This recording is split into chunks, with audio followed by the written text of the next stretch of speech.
Welcome to the Unfinished Business Podcast with Eric Mulvin. I'm your host, Eric Mulvin, and this is a show where I sit down with CEOs, visionaries, creative business leaders who are out there changing the world through business, through their organization, through leadership, or through creativity. Because it doesn't matter what you started or what you've accomplished. Even someone like Michael Jordan, who's done it all, still has unfinished business out there, and we explore those stories on this show, Unfinished Business.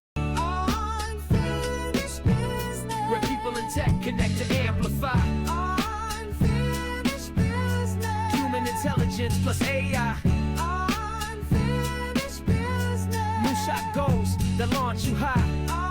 Unfinished business. Listen close and you'll learn why. This episode is brought to you by PackBiz Outsourcing. At PackBiz, we help software, e-commerce, taxi, and NEMT companies help outsource their customer support and back office tasks and dispatching with dedicated teams in the Philippines. These are full-time remote staff who work as part of their team, handling calls, emails, chat support, and admin tasks so that you can improve support, scale faster, and keep costs under control. For example, one client has saved over $600,000 a year in payroll costs by switching over to key support roles at PackBiz Outsourcing. So if you're trying to lower costs or scale support, visit pack-biz.com to learn more, or you can give us a call Monday through Friday during business hours, 480-771-3009. All right. Today, I'm really excited for this interview, for this guest, and he is an emerging entrepreneur in the food and hospitality space, best known for his work with Mensho, helping bring it back to Phoenix. Now, today, he's bringing it back at Eggroll Xpress here in Tempe. And he's had a very eclectic background from things like gate and ramp agent at American Airlines. He's also worked with the Fraternal Order of Police, where he was a parole supervisor. And he's held many other positions, which brought you here today, which we're excited to talk about for today's show. So without further ado, ladies and gentlemen, welcome to the show. Thank you for that. All right, awesome. Thank you for being here. So, first off, I know I kind of pushed through that intro there, but because you've done a lot, and we got a little bit. I should mention here early on. Both now some history together. Because we both went to high school, same high school in Tempe. Yeah. So this isn't someone that I just met off the streets. We've got so yeah. So what's like. I have a real, well, I've seen you off and on over the years. What have you been up to? It's been like 20 years. Yeah, I guess the better question is what have I not been up to? I've been pretty busy. Just getting this set up, honestly, it's a long time coming to just finally realize that you got to stop working for others, just kind of start working for yourself. Here we are. Just been, it's sort of, for those of you who are unaware, it's called the Vu Dynasty, my license. The dynasty stands for the fact that I want to have multiple concepts. This is just going to be one of many concepts. But that's what I've been up to. All right, awesome. So, Vu Dynasty, we're going to get into that in a moment. But we're sitting here in, and I think a couple of weeks ago, this was like a BOGO restaurant, a BOGO shop, and now you're taking over. And this is your first venture of storefront venture. It's not your first venture. Correct. Done many things. So, actually, let's back up though a little bit, because I don't think like part of this show is helping tell the stories of the journeys and what got you here. Okay, because well, I've known you for 20 before, like it's 24 years since we went to high school together, and I don't think anybody knew in high school what everyone was going to do here. So how did you go from like high school together, we're on student council together? How'd you go from that to now opening your own? Opening your own restaurant. So, yeah, a little backstory, I guess, would be that 30 years ago, when I was like 10, my parents owned the original Eggroll Xpress, which was a Chinese Vietnamese restaurant where the current Cyclo is located on Dr. Chandler Boulevard in Dobson. So that was ours many years ago before it grew up, the surrounding area. It was just dirt all around. And I always told myself, I saw my mom, and I'm not gonna lie, I saw my parents, and all we did was the restaurant. So I was like, I don't want to go into the restaurant industry. So I actually got my master's, my bachelor's in a whole different field. I ventured out and went into that field to the fact that I even took the additional step and became a professor at GCU in that field, which is criminal justice. And here we are a few years later, and I'm not doing what I basically took my entire career doing. And I'm back doing food. Welcome to entrepreneurship. Yes. Nobody ever anticipates where we'll be. I think for the most part, you're in a good company because I tax also today. You'd ask me in high school that told me that I was going to be doing all that. Crazy. So yeah, makes sense. That no one's path is straight to here.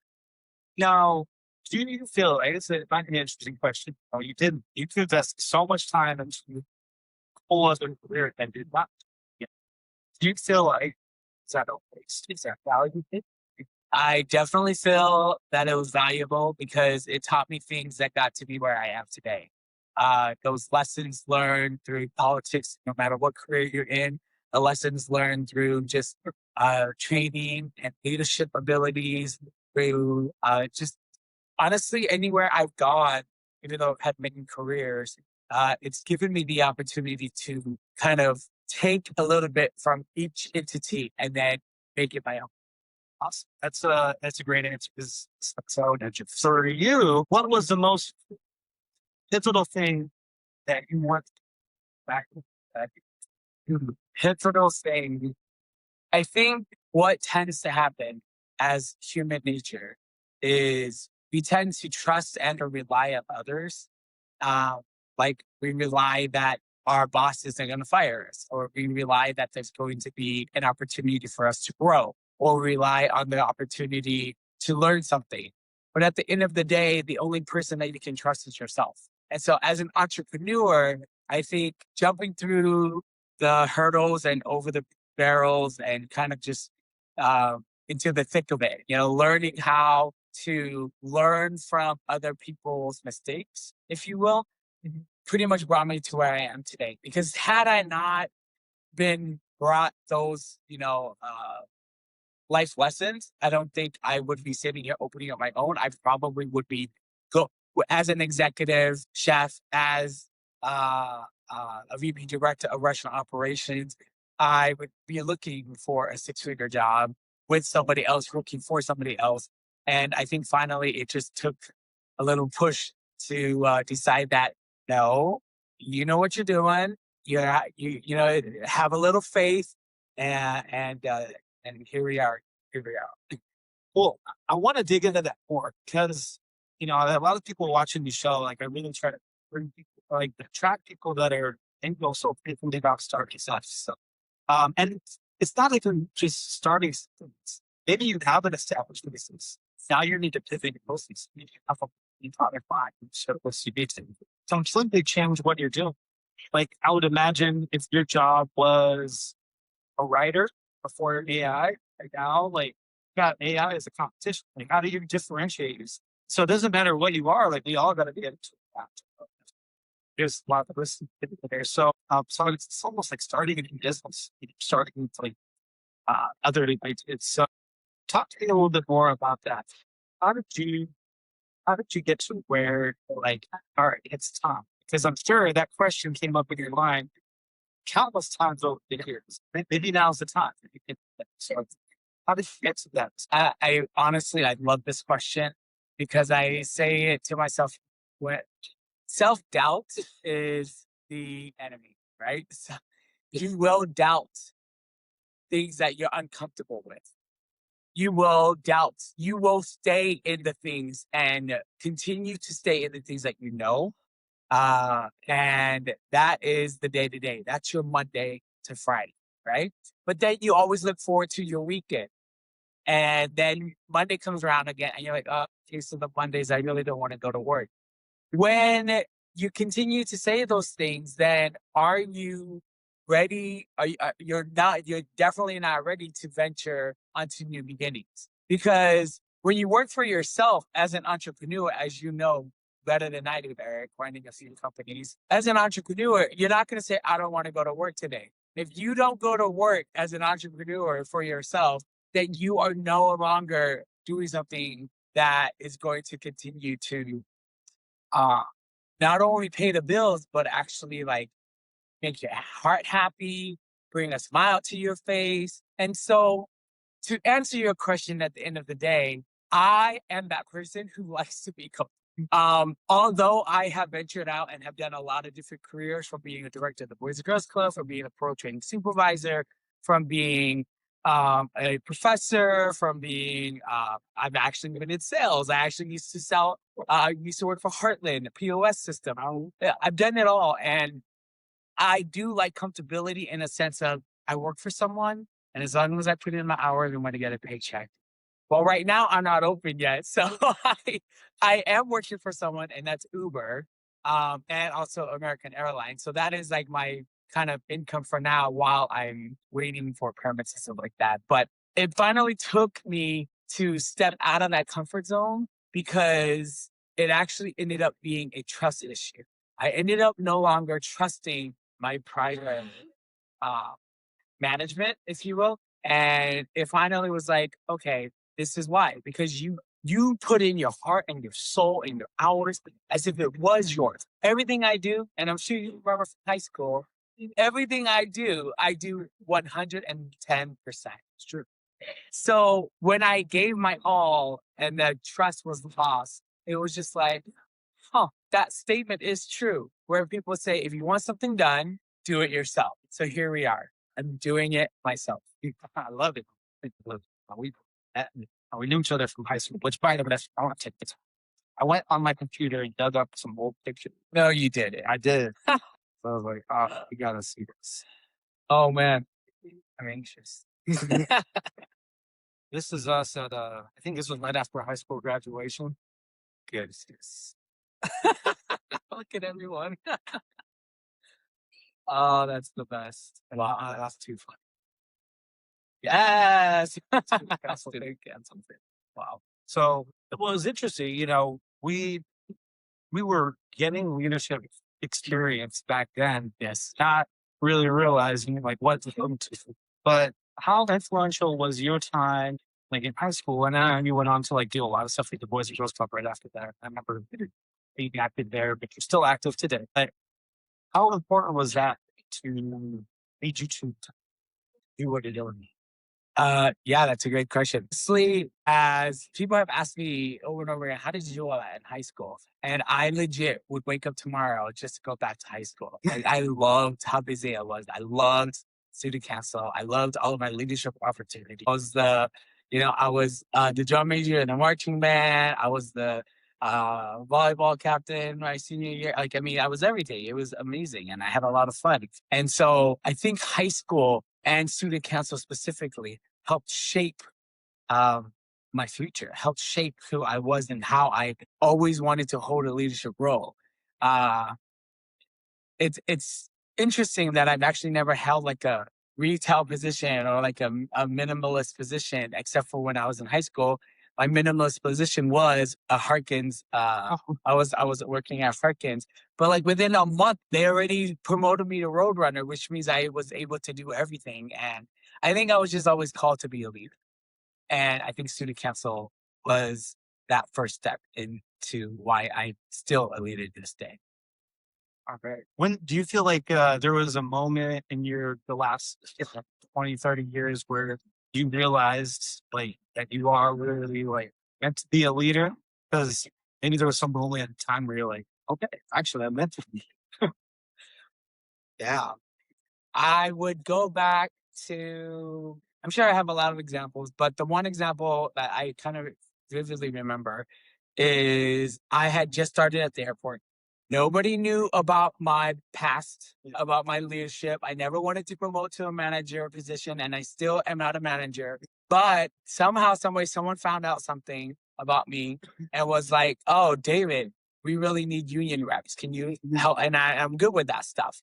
I'm a fraternal order of police, and I'm a trustee, but also a grievance coordinator for them. And so I'm good with stuff like that.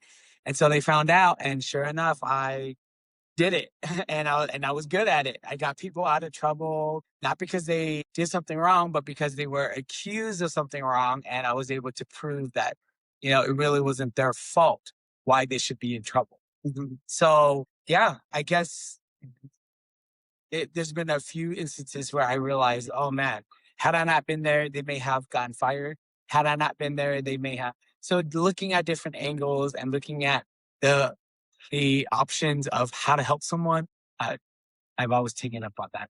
And that's probably where you picked up some politics experience too. There's probably a lot of that going on In every field, in everything. every field, it doesn't matter what field you're in.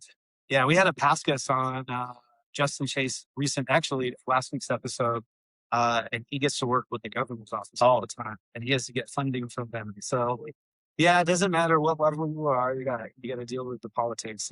It's true. Which it's interesting when you get to become, when you're the owner and now your staff is involved with that to, and that's all behind the scenes happening. Sure. Yeah. Be fun experiences you get to go through as you grow. Absolutely. All right. So you talked about you grew up with your parents, which I didn't know that you grew up, your parents owned the restaurant there. So I'm guessing there's probably the typical Asian experience of like you probably at the restaurant late at night doing homework in the booth, getting back. Yep, you got it. That was us.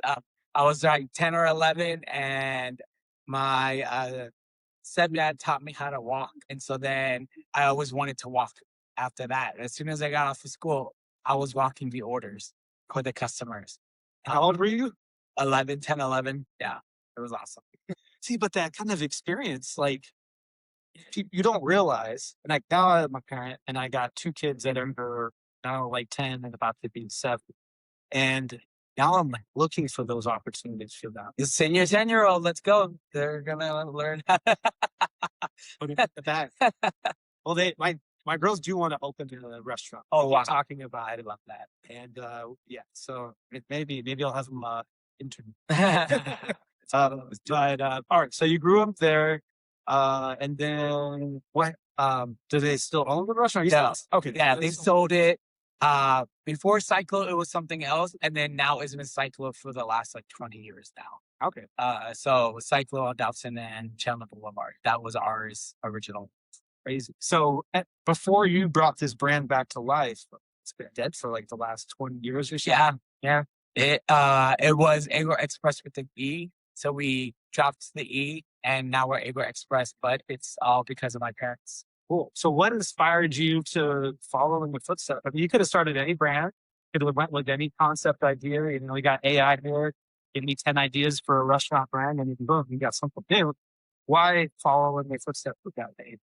So my vision is very big. I wanted to bring something into the Valley that does not exist, which is an Eggroll concept. So Eggrolls from all around the world. Our theme is global. When you walk into this restaurant, it's very global. We've got a world map. We've got the Explorer world. Yeah. We have planes. It's a very, very global themed. And so there's going to be, you can go to a Chinese restaurant and get a Chinese restaurant, a Chinese egg roll. You can go to a Thai restaurant and get a Thai egg roll. You can go to a Filipino restaurant and get a lumpia. But where can you go if you want more than just one type of egg roll instead of driving around the whole town looking for it? And so our concept does not exist. Our concept is all things egg rolls, but there'll be other things as well, like wonton tacos, fully loaded fries. I think you're going to be super excited about this one. It is a spaghetti fries. Hear me out. It's not spaghetti. It won't be spaghetti, but it's a spaghetti sauce with the banana ketchup. Is this some Jollibee inspiration? So Jollibee doesn't have this either, but it is a Filipino inspiration menu item. We have had a lot of people try it just to where I'm fine tuning my egg roll recipe down to the grams. How many grams of garlic? So that consistency is there. If Master Chef owner operator David Vu is not present, my mom can come in, who is the original Master Chef operator. But if my mom can come in and be like, oh, this is his recipe book for the lumpias, she can come in and make it down to the grams of salt, down to the grams of shallot, everything. So The Eggroll concept is something that doesn't exist, and that's why I'm bringing it to the Valley. Here's your take. Come see me in 5 years. There'll be one in every corner. Okay. Bold prediction. So this show will keep going on. We're going to have him back again in a different location when he opens more locations, but I love it. Now, for those of you watching, you might be thinking, wait a second, like he's talking about a lot of crazy stuff that someone who's opening their first restaurant, like, there's a lot there. Like maybe most people opening their first restaurant doesn't have the level of experience you have. I'm guessing there's a lot of, I'm starting this out for the first time. I'm going to learn. I don't know how many people are starting a restaurant and then measuring down to the gram, new recipes and stuff like that. So let's talk about your background a little bit more in the food side. So we talked about your all the different jobs that you have.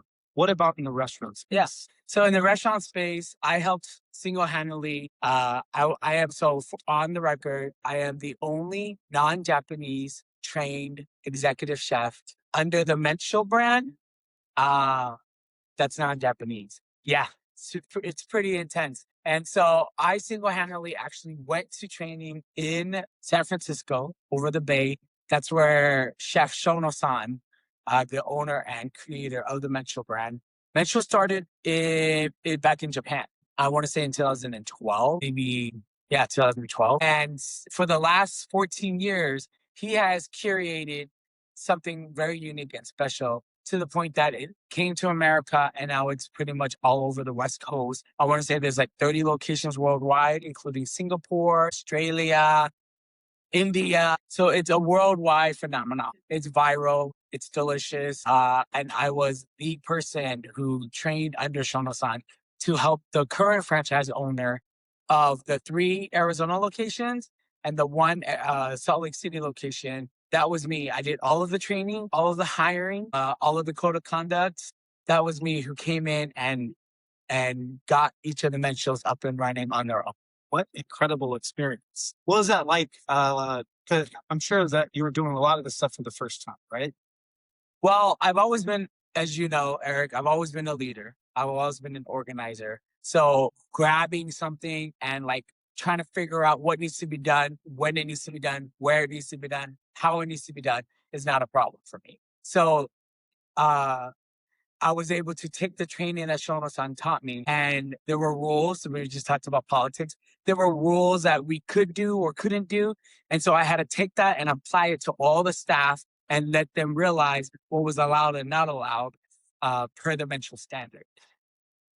I'm ready. So but I mean, you were doing this for the first time in the restaurant space, right? Yes. Yeah. Well, I did. So a little more fun fact. So 30 years ago is when my parents opened up Eggroll Xpress. I'm not sure when they sold it. I was a teenager, but they sold it. And then when I was a sophomore, maybe junior at ASU, my stepdad actually got another restaurant and I helped manage the front of the house as a college student. So managing a restaurant in the front of the house and obviously always already knowing how to cook. Yeah. Managing a restaurant at the front of the house on my own gave me more exposure to the restaurant side. So I've always had my hand in the restaurant industry because I've been catering with Vu Bears for the last 2 decades. And so, yeah, I've never had my own standalone. So this is my first standalone, but I think alongside with Mensho and my parents, it's given me a lot of opportunities to sit where I am today in regards to creating my own brand, my own staffing, my own module. That's awesome. Do you think if your parents didn't have that restaurant, would you be as confident with what you're doing now? Because that's a scary thing, I think, in my opinion, cleaning an office. It's still scary. It's still scary. I freak out every day, honestly. You may not see it. I handle stress very well, but inside I'm freaking out all the time. Okay, how are we going to do this? How are we going to do that? It took a little while to get the decor that we currently see today. It's not 100% done and ready, but it is 99% almost there.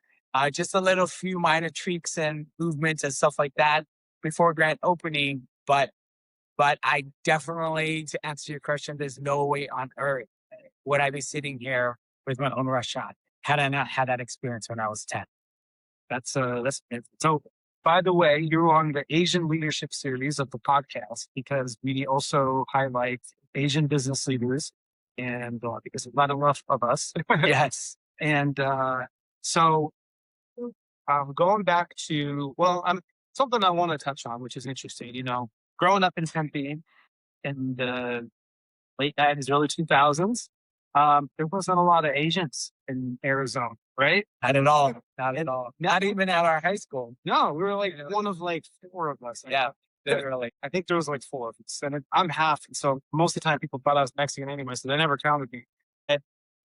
What does it mean to you to be out here? I mean, I don't know. Is it important to you to represent Asian culture in the Philippines? It is.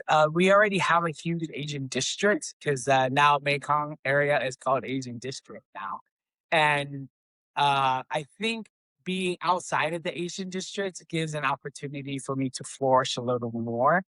I think it's important to focus on our heritage and our culture and what kind of brings us together. And everyone always says things that bring people together is food. And so I'm trying to bring people together through global affairs, through global tastings and global food that's also not only Asian, but jerk, chicken egg rolls, Philly cheesesteak egg rolls. I have all kinds of different egg rolls that kind of appeal to all people of all backgrounds. Awesome. Going back to start of your question and fear that we're in on a daily basis of like situation. What happens? How do you overcome that? How do you get through the day? You know, because this is something common for better or for worse. For year 11 in my company, I can tell you I had a crap day today. I had to hear about it from a client. I had to yesterday fire I had to fire somebody. It happens. That's part of rental business. How do you do? You got to have thick skin, right? So empathy can obviously be there, but you have to set that line. There has to be a threshold that you either can or cannot cross. And so there has to be a line and a threshold. And depending on what you allow others to cross will determine, why somebody gets fired. Setting set standards and policies and code of conducts and new hire orientation booklets, which we've already had one, even if we don't have an open date, we've already had a new code orientation because it's setting the tone, it's setting that standard. And so with the unknown, what you can control. What you cannot control, have thick skin, have patience, and take it one step at a time.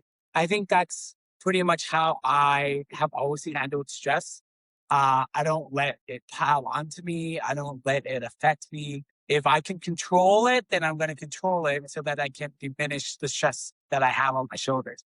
But if it's uncontrollable, then you need to say to yourself, one day at a time, one step at a time, what can I do to resolve this problem that's in front of me? It's really advice. So if you're out there stressed out about your business or what you're trying to launch, you're running into roadblocks, because I mean, the one thing that's guaranteed is you are going to face problems all the time. All the time. Yeah. And despite all that, knowing that you're jumping into it and saying, all right, because why?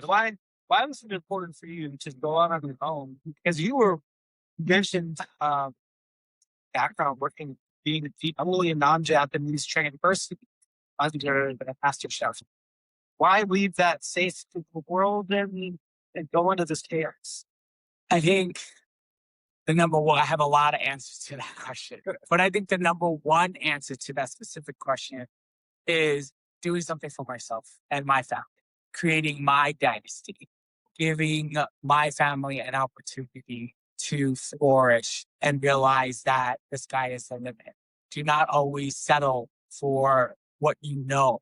Because when you settle for what you know, then you set yourself up for this consistency, which there's nothing wrong with consistency. But in order to thrive and shine and become a true entrepreneur, you have to do things on your own. So here I am. Yep, that's so true. So obviously, this is like faded. I don't know what's that. It's got you got the 20-year catering company. I would consider that your first business. I don't know if you consider that your first. Yeah, I think I would. Yeah, my catering business, my food business. Don't worry about it. I want it to be authentic to us. Um, the catering business, yeah, I would say that's my first business. I got that at a long time ago, and I've just kind of been catering for birthdays, graduations, even weddings or wedding vow renewals. I've done it all. So I've even catered and was a MC for another wedding in both languages of Vietnamese and English. And so yeah, and I actually still get requests for those to this day. I guess there was some video out there, and then, oh, this guy lives in Arizona. You got to hit him up. He'll cater your food and be your MC. So, yeah. So you get all kinds. So you should have it on the website. I should, yeah. Upcharge for 100% MC bilingual. I get the call. I think, once people see he was a microphone, the call to be the MC. Yes, I was there to see it. I guess his wedding last Sunday. Me and my wife, she's real people. Yeah, I get it. But well, because people look to you like it's something about holding the microphone, about being in front of people speaking. It shows that you're a leader and it's attracting. It's just hard. It's hard because put yourself out in front of everybody and be vulnerable and take risks and do challenges, knowing that you're going to say no many times and eventually. Now, this is your first storefront location, but you were talking earlier before, it's not just Eggroll Xpress, it's Vu Dynasty, right? Yes. So tell me more about this idea. So the Vu Dynasty will eventually bring other concepts to the valley. That's not just all things Eggrolls. We won't share too much but at the end of the day, there are a few other food concepts that we're looking to bring to the valley that currently does not exist in the valley. So I thought we got all the agencies here. Nope, we don't. So we will dabble in that maybe at the next podcast. I am definitely the Dynasty is an umbrella and everything else is a DBA. And the DBA falls under the Dynasty, and the Dynasty is what's going to ensure that the Vu Dynasty is in existence for many, many years to come. A moment ago, you saw a little boy run around and you saw his big old fro. That's my nephew. He's 3 years old and his name's King. Believe it or not, the Vu Dynasty name did not get established until December 13th of 2025. He was already born. His name is King. I think it's just fitting that it all kind of comes together that one day King will be the king of the dynasty. Right. That's a lot of pressure. Yeah, for sure. You're going to have to run the dynasty one day. And we can get into that. Some of the people that we've had on the show, there's this core value that I have with my business. I've recognized a lot of my clients, family businesses, multi-generational. I have clients that have businesses that have been around for almost 100 generation. And I'm hearing a little bit about that. What is your vision for perfections? My vision is to be similar to a Cane's, one in like every corner. Yeah. To have an opportunity for people to franchise it as well. But the problem is, even if you had millions of dollars, I wouldn't just let anybody franchise my dynasty. It would have to be family or over there. I know the viewers can't see it, but I've got perfect. I've got a global ambassador plaque, and these are people who have contributed to the dynasty, either financially, physically, through labor, voluntarily. And those are the people, if you believe in my vision, you have an opportunity to franchise my vision. So it will be franchisable to those people. And there's just going to be a lot of work for myself. So, because I've spoken to a few of those people, and I'm not running a restaurant, David. so there are people that don't even want to dabble into that. But the goal is to have these locations. And we had another guest on a couple weeks ago, Doug Burnett. He's the founder and president of Eggroll Chamber, which happens to be based here, but they have chapters all around the valley. We're talking about global ambassador. But they've been heavily involved with the timing semiconductor plant. They do these big workshops. They bring all the leaders together, like different organizations. But one of the things that you say, because of their involvement with the time, was like, Phoenix needs everybody. What are your thoughts about? So I do have some insights. Franchise owner of Mensho, also Vu Dynasty, is looking to have a night market. I think he already has something getting, it's not publicized yet. So it's a little 411, is that he's already has a location and has already broken ground for a night market type of themed Asian district themed in downtown Phoenix. So it is something that is to come.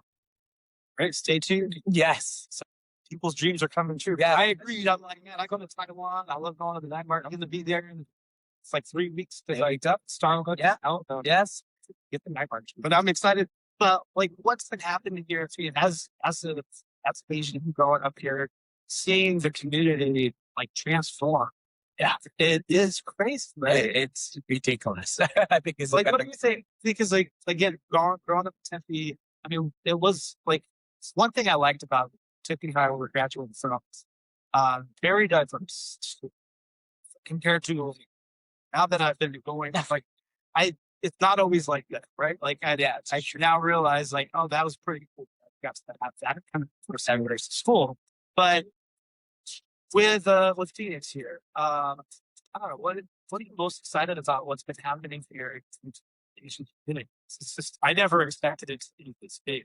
Yeah, I think that Phoenix is going to be the next Cali when it comes to Asian and Asian districts. Because we used to have a Chinatown on 44th Street. Costco Center. Yeah. Private equity company. Yes, Exactly. Supposedly, for someone there, some entrepreneur person, those roof tiles they saved, someone can take those and turn that into something. Okay.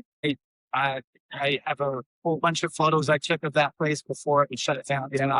Every time I drive by, I'm like, this used to be where I get my Asian groceries to get my fish fried. And I live down the street, so I'm a little bummed out. But it's a transformation.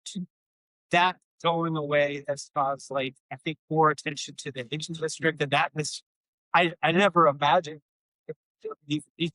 I agree. Yeah. I mean, how do you think that this environment of how do you think that environment of the people embracing the Asian culture, like the businesses that are thriving now, how has that helped you make your decision to take it? I think that's exactly why I decided is because I'm seeing how many people are so opening up the three Mensho's in Arizona, across the valley, and then the one in Salt Lake City. I'm noticing that the clientele is not one specific clientele. There are a diverse amount of people. And I think, especially in Arizona, people are looking for something that is very tasty, made from scratch. Speaking of that, made from scratch. All my sauces are made from scratch. So you're going to have a coconut lime, you're going to have a mango chili fish sauce, you're going to have obviously sweet and sour. There's going to be a lot of different sauces all made from scratch, which I've been curating and testing for a few weeks now. And fine-tuning that. But with that, I think we're having an Asian district and then Phoenix growing the way it's grown, kind of just gave me like, okay, time to do it. Yeah, it's time. Do you have any mentor? Do you have like books that you think that help you out? Like, because the reason why I asked, you didn't go to school for business. I did not get a degree. So in that, is there anything that inspires you that you look to for guidance as you're starting with? I think that everything that has brought me to where I am today has shaped and given me the skills and knowledge to be where I am today. So I don't have a mentor. However, I have mentored myself to many people. I personally do not. The only mentor that I've had was through the Boys and Girls Club. She helped me get through Youth of the Year. Her name is Michelle Duenas. She helped me get through Youth of the Year. But when it comes to restaurant stuff, she doesn't own a restaurant, anything like that. Yeah. So she helped me when I was a senior in high school, competing for that title, which I did win back in 2003. I was the Tempe Latmo Youth of the Year, as well as the East Valley Latmo Year across 11 different clubs. And I was a top 3 candidate for the state. But she was my mentor in that. I don't really have a restaurant mentor. I think everything that I'm currently doing is through my family and my nieces who either approved the chandelier or not approved the chandelier. And so it's kind of just a family affair. And I guess it's a family making decision. That dynasty that we talked about, right? Getting the whole dynasty involved. So, all right. So going back to the dynasty, it's essentially a restaurant, right? Basically. Yes, it's a restaurant. And So think of Darden and how they have Red Lobster, Olive Garden. I don't even know what else they have anymore. But Darden has a huge group of restaurants. there has been a lot of very successful restaurant groups come up with some. Most notably, the San Fox Group, which was acquired by Cheesecake Factory for 3%, which then he was able to go on and build a giant hotel at the corner of 44th Street. Yeah. With partners with like so I mean, it sounds like you've got like sets like you're looking to like that level. We're talking about dark household names for city. Yeah, I am. We even actually, I wouldn't say jokingly, but prematurely, that's a better word. We even prematurely were talking to the nieces and everyone. Like, all right, so where do you want to run? Eggroll Xpress, and someone mentioned, oh, I definitely want the Vegas one. And someone else said, oh, I'll take the Atlanta one. So You're picking up the markets already. Yeah, we've already been opening our doors. You got to dream big so that you have something to look forward to. Then, all right. So we can talk about that for a second. So in the theme song for the show, it even says in there, moonshot goals at launching time, because there's people that start a business, and then there's people that have crazy problems of like being the next, Red Lobster bringing like that up, and Olive Garden, all those. So why create such big shot goals? I know I said this already, and it's a little cliche, but why not, right? At the end of the day, if you can create a brand that makes people happy, right, but is tasty and noteworthy, but it's also the experience. Because we're not just come in, order, leave. Come in, experience the Eggroll Xpress, experience the culture, the vibe, the theme that we're giving you. Because it's about that experience. What we're sitting in now, it is the first class lounge. And so we want to give people an experience, an opportunity to experience that first class lounge through our customer service and skills. Because of that, I think that's what separates me from working for somebody else. If I work for somebody else, oh, you're not allowed to do that. And I'm not throwing anybody under the bus. But one of my prior employers was like, oh, you cannot comp them that, or you cannot do this, or you cannot give them a discount. You can give them this, but not that. And it was just like, provide that utmost experience to a degree, right? Obviously, there will be, I hate to say it, but there will be the carrots that you just simply cannot help, no matter how much you try to help them. And I witness that all the time when I'm at the airport. No matter the reason of their flight delay, it's my fault, right? Which is not true, but that's why I mentioned earlier that you got to have thick skin. And with that, I know that I will not be able to help or get through to everyone. But if I can help and get through to the majority, I think that I have done my job. Okay. Well, that's a good answer for why you should be setting some new shot goals for yourself. So yeah, why not? And I, especially with you, I just want to see like you being exposed to like Mensho, because you were there like how long before you had to do crazy intensive training that is correct before you even opened the first location. And it was about 1.5 years. And I was still maintaining my airport job then.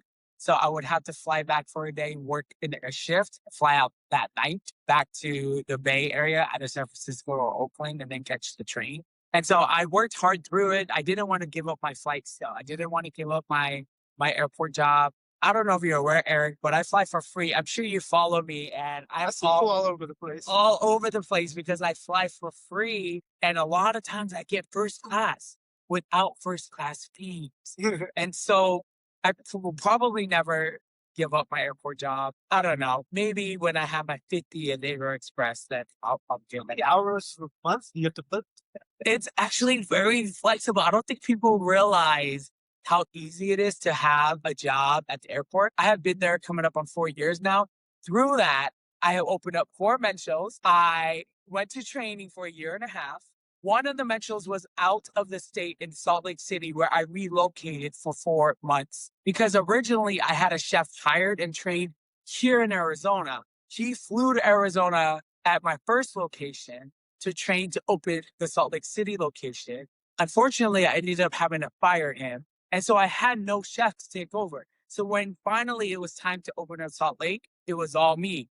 And I relocated while maintaining my airport job through that. So to say the least, I think to answer your question, Eric, you don't have to work very much. You just have to work 50% of your required shifts. And that doesn't mean a month. That doesn't mean a week. That doesn't mean a day. It just means as long as you work 50% of your bid, which a bid is every 3 months, so you can knock it out real quick, and then you will be responsible for your shifts, so you will have to trade your shifts away. But it's very easy to and maintain free flight benefit. Yeah. Well, I have a feeling once you start hitting some traction, you probably be like, okay, it's time. I'm sure it's just a matter of because you get to the point where you're like, another trip. All right, I gotta take. But yeah, the business travel, especially if you're you're gonna be all over locations all over the place. So that's the goal, brother.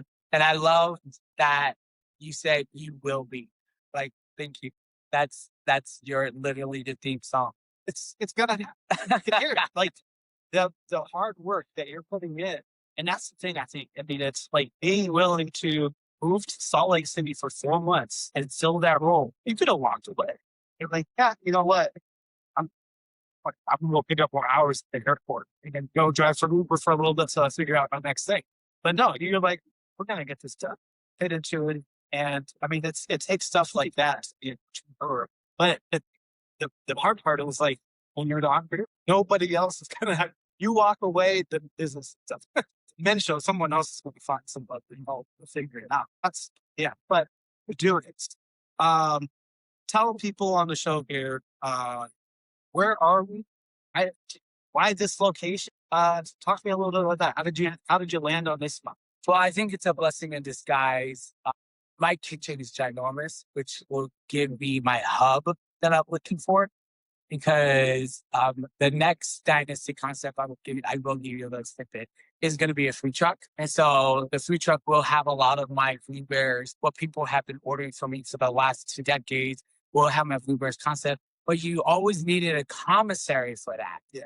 And so this will be my commissary and hub for the food truck, which will be called food bears. So food bears will fall under the food dynasty as well, since it's already a trade name that a lot of people know.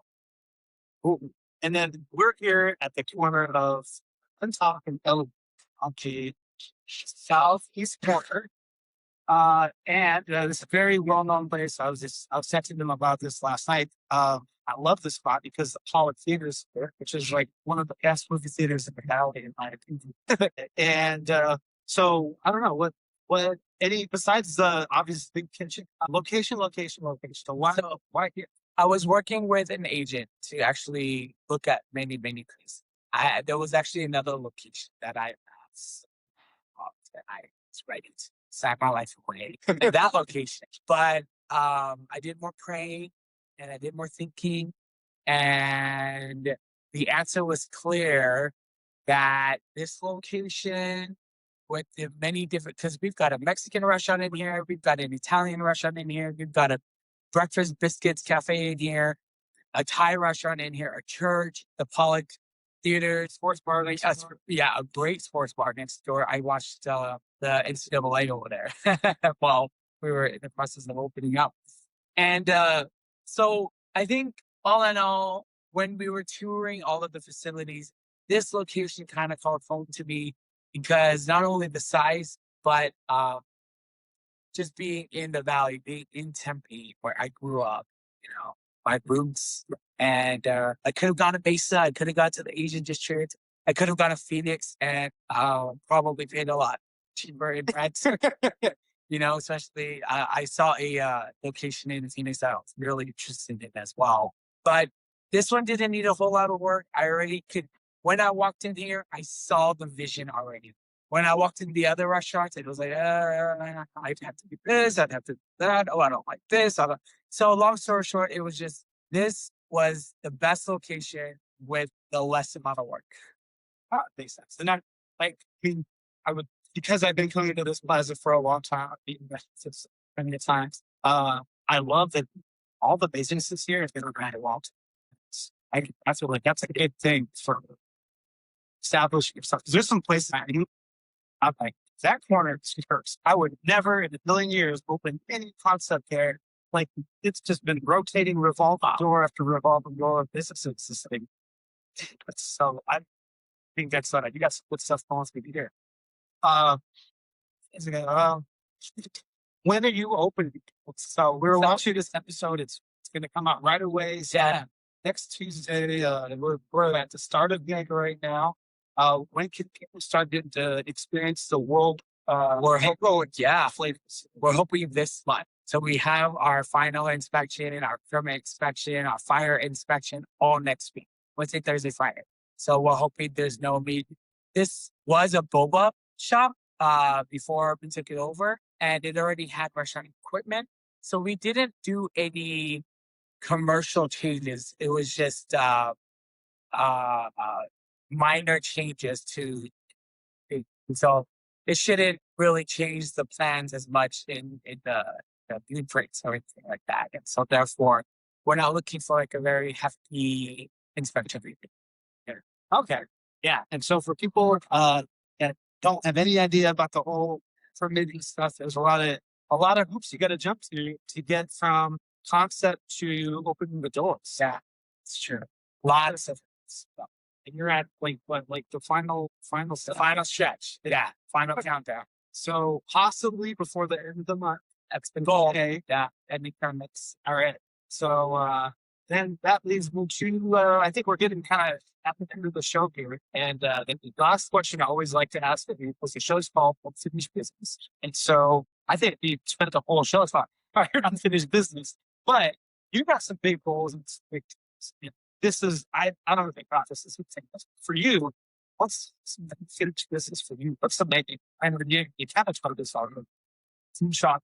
But I mean, is there anything else to share like on as far as like your unfinished business, or is that it? I think it's just the dynasty, right? The Vu Dynasty, and establishing all of my concepts that I have, having at least one location in all concepts under the Vu Dynasty umbrella would be the unfinished business.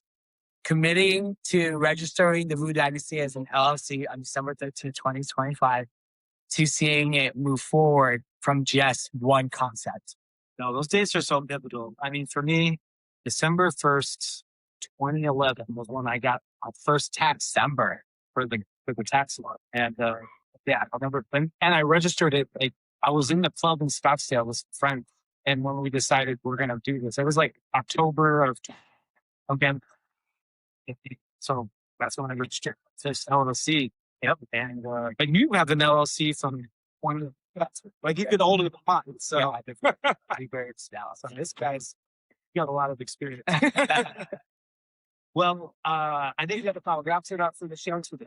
I can't wait for this place to open. Oh, I'm going to be in the Philippines thing that it does open. So when I come back, that's it. We'll have up in the family and we'll got it. Catching will be at Pollock and some try the spaghetti. What is it? Spaghetti what? It's spaghetti fries. Spaghetti fries. All right. I'm curious. I'm quite interested. You'll see. Especially with your background. I know you're not going to put out something from scratch. Right? It's going to be fun. It's going to, mark my words here, it's going to be viral. Right. All right. Sorry, you're getting ready to launch. Where can people follow you so they can find out when you get the opening? And also, like, how do they want to know? How do they follow the Vu Dynasty so they can see your journey as you start opening up locations all over the country? Okay, so you're a step ahead of me because I don't have a Dynasty page yet, but I do have an Eggroll Express page, and you can follow us at Eggroll_Express without the E, just an X, press, PRESS. And right now we're actually running a promo where the first 100 followers were at 66. So, and we just created the page 2 days ago. But the first 100 followers is going to get a free combo, a global combo, which is a little tour of the world in your. All right. So, yes, 67 followers because I'm going to go follow him after this. And by the time the show is released on Tuesday, which is just a couple days away, get on there so that you can, if you're in Phoenix, so you can, and if you're not, just get on there anyways. Follow this guy. So Who knows? Maybe you're working for the airlines and you can fly in for free to grab your own combo box. Yeah. The perks. All right, David. Well, hey, congrats on all your success and best of luck here as you get ready to launch. And best of luck as you start taking over the world with Vu Dynasties. Thank you, brother. Appreciate you. Thank you for your time and having me on the show. Absolutely. Well, thank you guys for watching the show today. And if you like the stories you heard, please subscribe. We're at Biz with Eric on social media. And look up Unfinished Business with Eric Mulvin on Spotify, iHeartRadio, Apple Podcasts, wherever you listen to podcasts, we're there. And until next time, we'll catch you on the next episode. See you guys.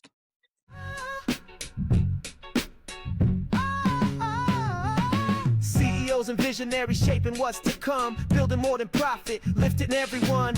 Every path's unique, but it takes a choice to grow. Set your goals and shape the way your future goes. Unfinished business, where people in tech connect to amplify. Unfinished business, human intelligence plus AI. Unfinished business, moonshot goals that launch you high. Unfinished business, listen close and you'll learn why.